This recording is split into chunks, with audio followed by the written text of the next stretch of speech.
In Search of the Miraculous, Chapter 7.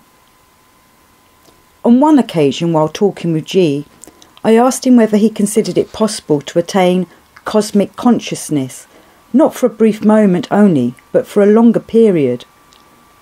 I understood the expression cosmic consciousness in the sense of a higher consciousness possible for man, in the sense in which I'd previously written about it in my book Tertium Organum. I do not know what you call cosmic consciousness, said G. It is a vague and indefinite term. Anyone can call anything he likes by it.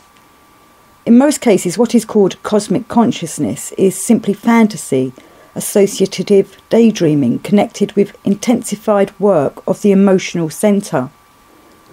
Sometimes it comes near to ecstasy, but most often it is merely a subjective emotional experience on the level of dreams.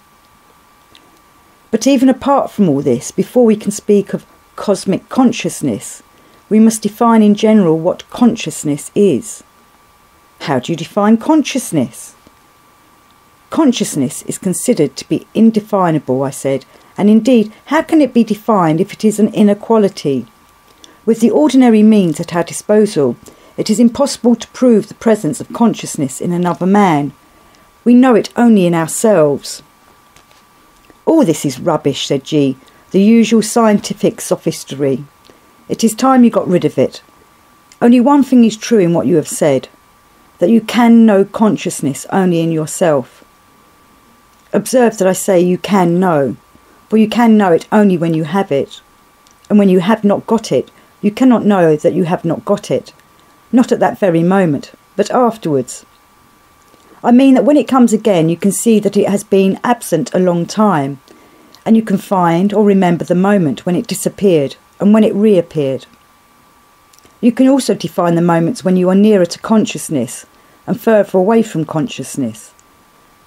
But by observing in yourself the appearance and the disappearance of consciousness, you will inevitably see one fact which you neither see nor acknowledge now, and that is that moments of consciousness are very short and are separated by long intervals of completely unconscious mechanical working of the machine. You will then see that you can think, feel, act, speak, work without being conscious of it. And if you learn to see in yourselves the moments of consciousness and the long periods of mechanicalness, you will as infallibly see in other people when they are conscious of what they are doing and when they are not. Your principal mistake consists in thinking that you always have consciousness, and in general, either that consciousness is always present or that it is never present. In reality, consciousness is a property which is continually changing. Now it is present, now it is not present, and there are different degrees and different levels of consciousness. Both consciousness and the different degrees of consciousness must be understood in oneself by sensation, by taste. No definitions can help you in this case, and no definitions are possible so long as you do not understand what you have to define. And science and philosophy cannot define consciousness because they want to define it where it does not exist. It is necessary to distinguish consciousness from the possibility of consciousness. We have only the possibility of consciousness and rare flashes of it. Therefore, we cannot define what consciousness is. I cannot say that what was said about consciousness became clear to me at once, but one of the subsequent talks explained to me the principles on which these arguments were based. On one occasion, at the beginning of a meeting, G put a question to which all those present had to answer in turn. The question was, what is the most important thing that we notice during self-observation? Some of those present said that during attempts at self-observation, what they had felt particularly strongly was an incessant flow of thoughts which they found impossible to stop. Others spoke of the difficulty of distinguishing the work of one centre from the work of another.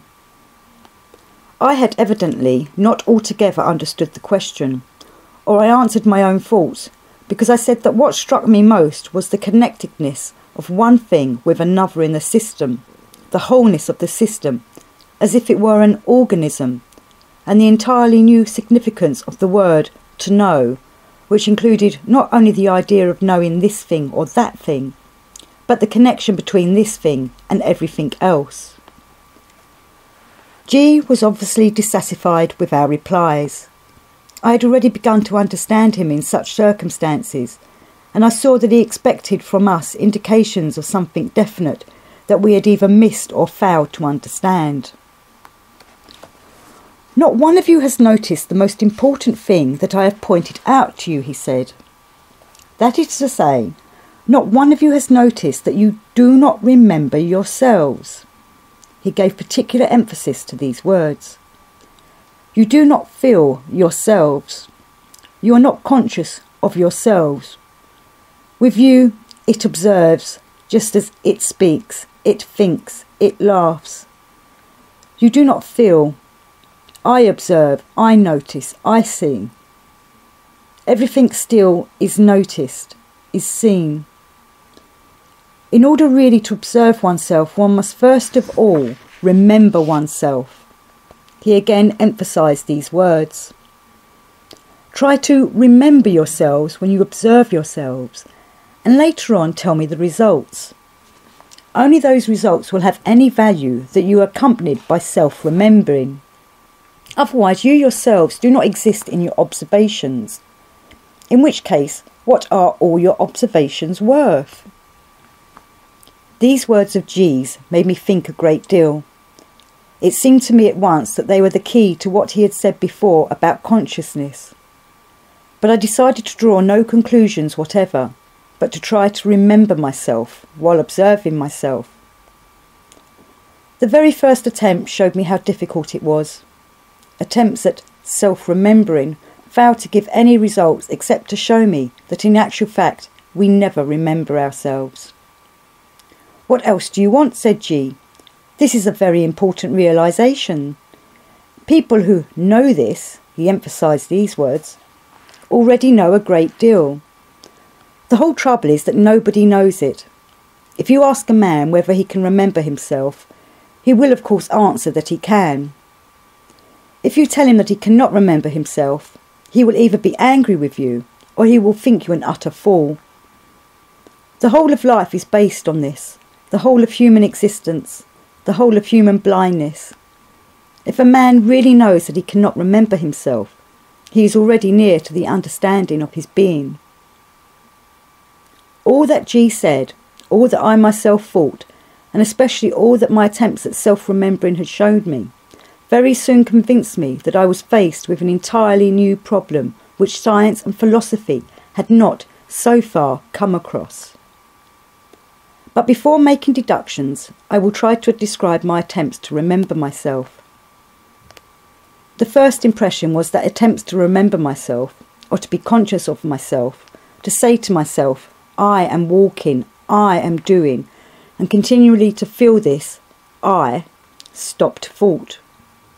When I was feeling I could neither think nor speak, even sensations became dimmed. Also, one could only remember oneself in this way for a very short time. I had previously made certain experiments in stopping thought which are mentioned in books on yoga practices. For example, there is such a description in Edward Carpenter's book, From Adam's Peak to Elephanta, although it is a very general one. And my first attempts to self-remember reminded me exactly of these, my first experiments. Actually, it was almost the same thing with the one difference, that in stopping thoughts attention is wholly directed towards the effort of not admitting thoughts, while in self-remembering attention becomes divided. One part of it is directed towards the same effort and the other part to the feeling of self. This last realisation enabled me to come to a certain, possibly a very incomplete, definition of self-remembering, which nevertheless proved to be very useful in practice. I am speaking of the division of attention, which is the characteristic feature of self-remembering. I represented it to myself in the following way. When I observe something, my attention is directed towards what I observe, a line with one arrowhead. I line with one arrowhead, the observed phenomenon. When at the same time I try to remember myself, my attention is directed both towards the object observed and towards myself. A second arrowhead appears on the line, I, with an arrowhead directed towards itself and an arrowhead directed towards the observed phenomenon. Having defined this, I saw that the problem consisted in directing attention on oneself without weakening or obliterating the attention directed on something else. Moreover, this something else could as well be within me as outside me. The very first attempts at such a division of attention showed me its possibility. At the same time, I saw two things clearly. In the first place, I saw that self-remembering resulting from this method had nothing in common with self-feeling or self-analysis. It was a new and very interesting state with a strangely familiar flavour. And secondly, I realised that moments of self-remembering do occur in life, although rarely. Only the deliberate production of these moments created the sensation of novelty. Actually, I had been familiar with them from early childhood. They came either in new and unexpected surroundings, in a new place, among new people while travelling. For instance, when suddenly one looks about one and says, "How strange, I and in this place," or in very emotional moments, in moments of danger, in moments when it is necessary to keep one's head, when one hears one's own voice and sees and observes oneself from the outside. I saw quite clearly that my first recollections of life, in my own case very early ones, were moments of self-remembering. This last realisation revealed much else to me. That is, I saw that I really only remember those moments of the past in which I remembered myself.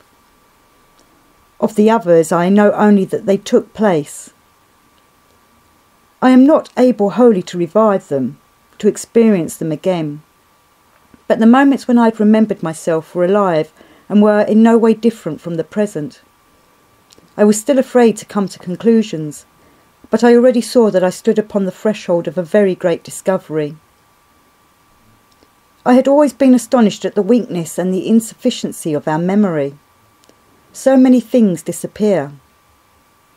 For some reason or other, the chief absurdity of life for me consisted in this. Why experience so much in order to forget it afterwards? Besides, there was something degrading in this. A man feels something which seems to him very big. He thinks he will never forget it. 1 or 2 years pass by, and nothing remains of it. It now became clear to me why this was so, and why it could not be otherwise. If our memory really keeps alive only moments of self-remembering, it is clear why our memory is so poor. All these were the realisations of the first days.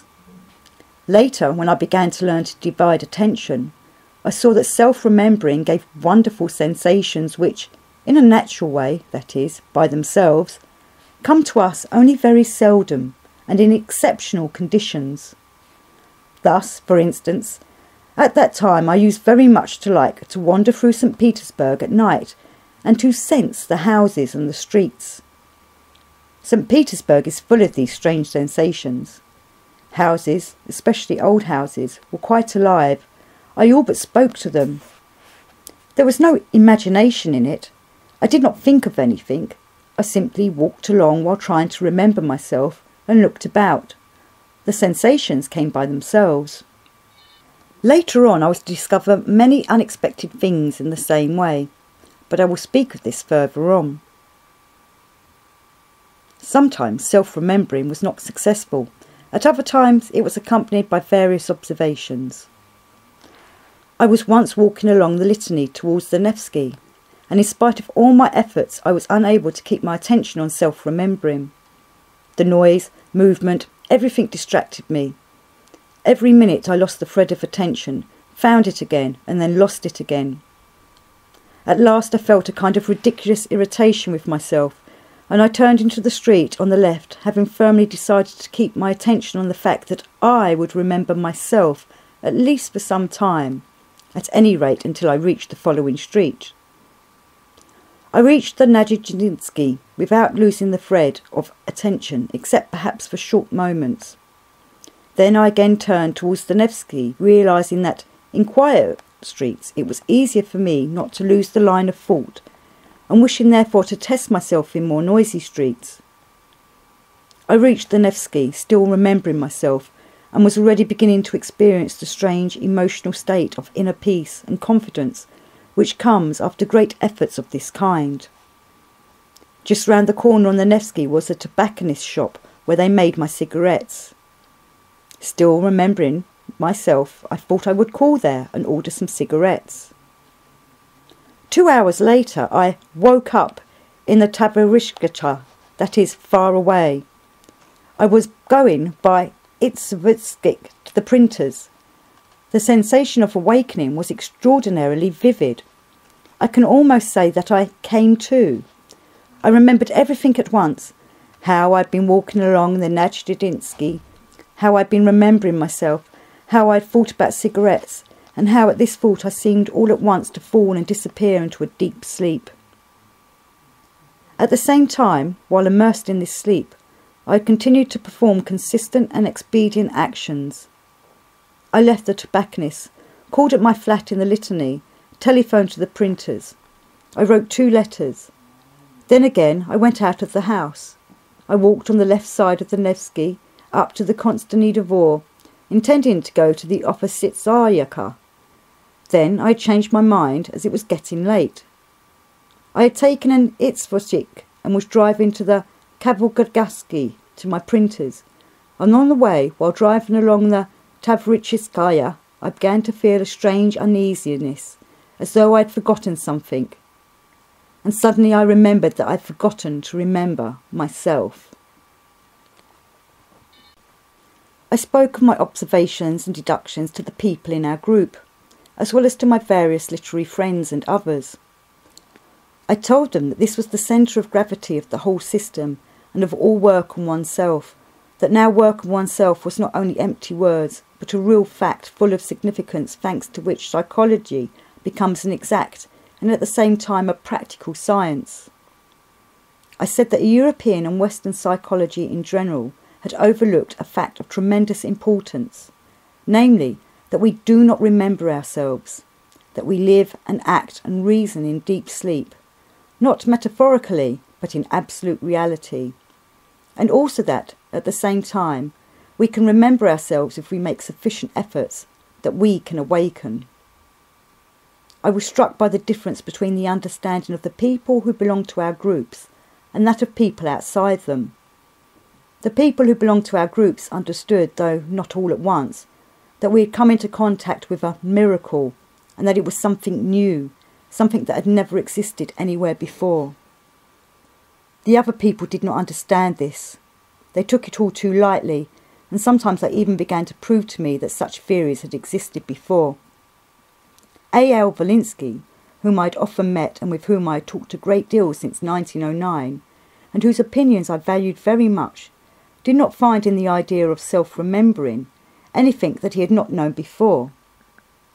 "This is an apperception," he said to me. "Have you read Wundt's Logic? You will find there his latest definition of apperception. It is exactly the same thing you speak of. Simple observation is perception. Observation with self-remembering, as you call it, is apperception." Of course Wundt knew of it. I did not want to argue with Valinsky. I had read Wundt, and of course what Wundt had written was not at all what I had said to Valinsky. Wundt had come close to this idea, but others had come just as close and had afterwards gone off in a different direction. He had not seen the magnitude of the idea which was hidden behind his thoughts about different forms of perception. And not having seen the magnitude of the idea, he of course could not see the central position which the idea of the absence of consciousness and the idea of the possibility of the voluntary creation of this consciousness ought to occupy in our thinking. Only it seemed strange to me that Valinsky could not see this even when I pointed it out to him. I subsequently became convinced that this idea was hidden by an impenetrable vow, for many otherwise very intelligent people, and still later on I saw why this was so. The next time G came from Moscow, he found us immersed in experiments in self-remembering and in discussions about these experiments.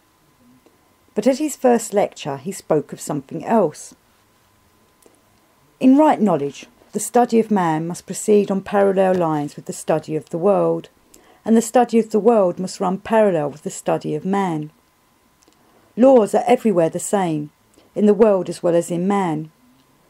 Having mastered the principles of any one law, we must look for its manifestation in the world and in man simultaneously. Moreover, some laws are more easily observed in the world, others are more easily observed in man. Therefore, in certain cases, it is better to begin with the world and then to pass on to man, and in other cases, it is better to begin with man and then to pass on to the world.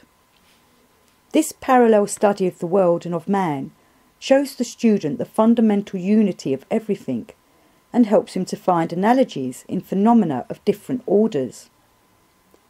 The number of fundamental laws which govern all processes, both in the world and in man, is very small. Different numerical combinations of a few elementary forces create all the seeming variety of phenomena.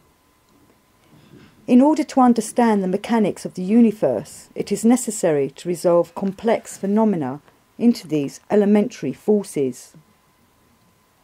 The first fundamental law of the universe is the law of three forces, or three principles, or, as it is often called, the law of three. According to this law, every action, every phenomenon in all worlds without exception is the result of a simultaneous action of three forces, the positive, the negative, and the neutralizing. Of this we have already spoken, and in future we will return to this law with every new line of study. The next fundamental law of the universe is the law of seven, or the law of octaves. In order to understand the meaning of this law, it is necessary to regard the universe as consisting of vibrations. These vibrations proceed in all kinds, aspects and densities of the matter which constitutes the universe, from the finest to the coarsest. They issue from various sources and proceed in various directions, crossing one another, colliding, strengthening, weakening, arresting one another, and so on.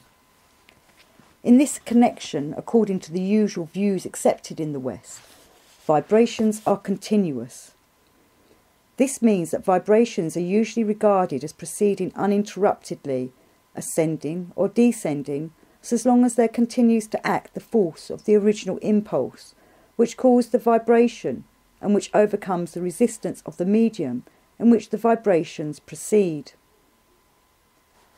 When the force of the impulse becomes exhausted and the resistance of the medium gains the upper hand, the vibrations naturally die down and stop. But until this moment is reached, that is, until the beginning of the natural weakening, the vibrations develop uniformly and gradually and, in the absence of resistance, can even be endless. So that one of the fundamental propositions of our physics is the continuity of vibrations, although this has never been precisely formulated because it has never been opposed. In certain of the newest theories, this proposition is beginning to be shaken. Nevertheless, physics is still very far from a correct view on the nature of vibrations, or what corresponds to our conception of vibrations in the real world. In this instance, the view of ancient knowledge is opposed to that of contemporary science, because, at the base of the understanding of vibrations, ancient knowledge places the principle of the discontinuity of vibrations.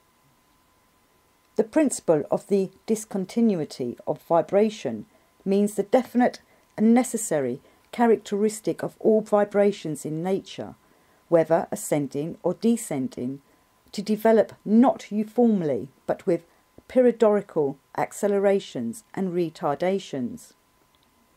This principle can be formulated still more precisely if we say that the force of the original impulse in vibrations does not act uniformly, but, as it were, becomes alternately stronger and weaker.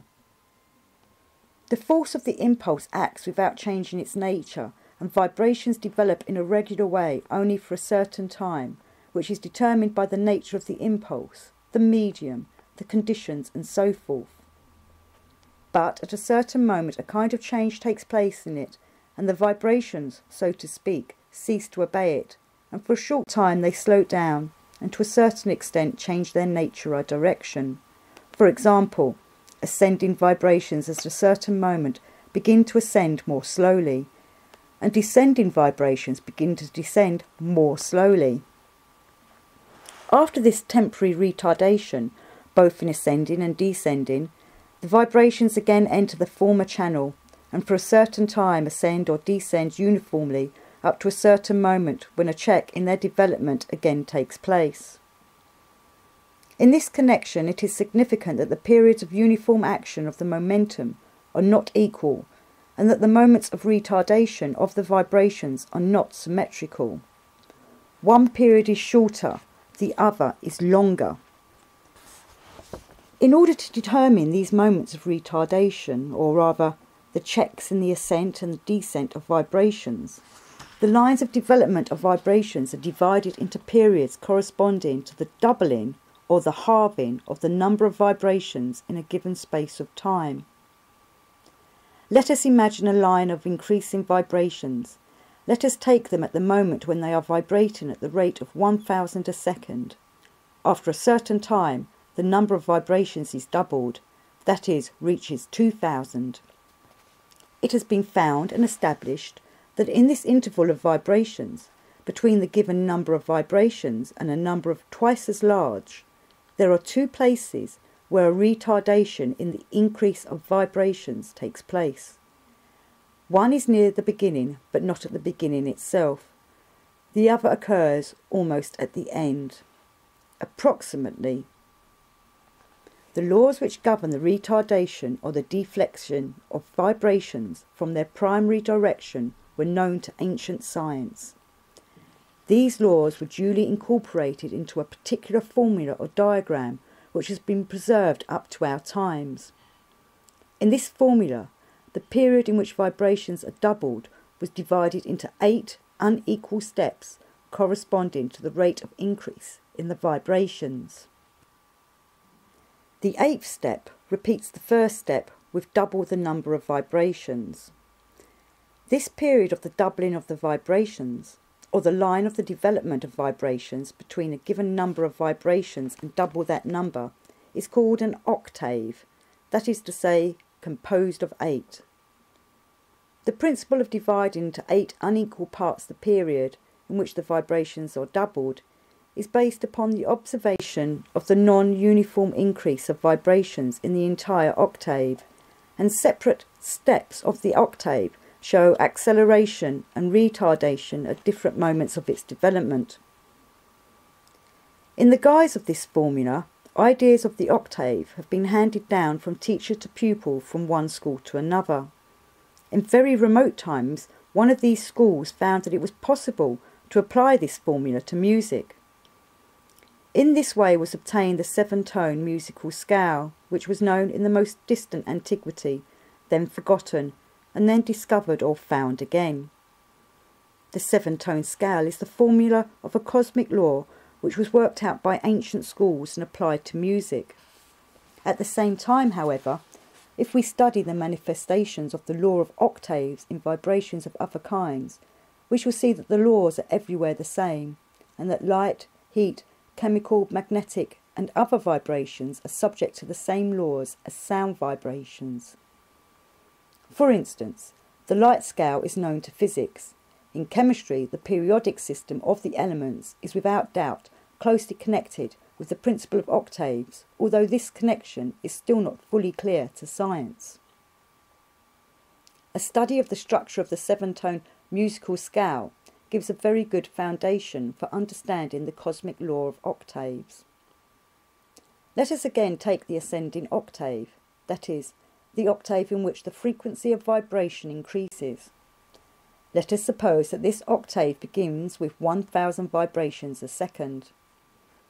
Let us designate these 1,000 vibrations by the note Do. Vibrations are growing, that is, their frequency is increasing. At the point where they reach 2,000 vibrations a second, there will be a second Do, that is, the Do of the next octave. The period between one Do and the next, that is, an octave, is divided into 7 unequal parts because the frequency of vibrations does not increase uniformly. The ratio of the pitch of the notes or of the frequency of vibrations will be as follows. If we take Do as 1, then Re will be 9/8, Mi 5/4, Fa 4/3, Sol 3/2, La 5/3, Si 15/8, and Do 2. The differences in the acceleration or increase in the notes or the difference in tone will be as follows.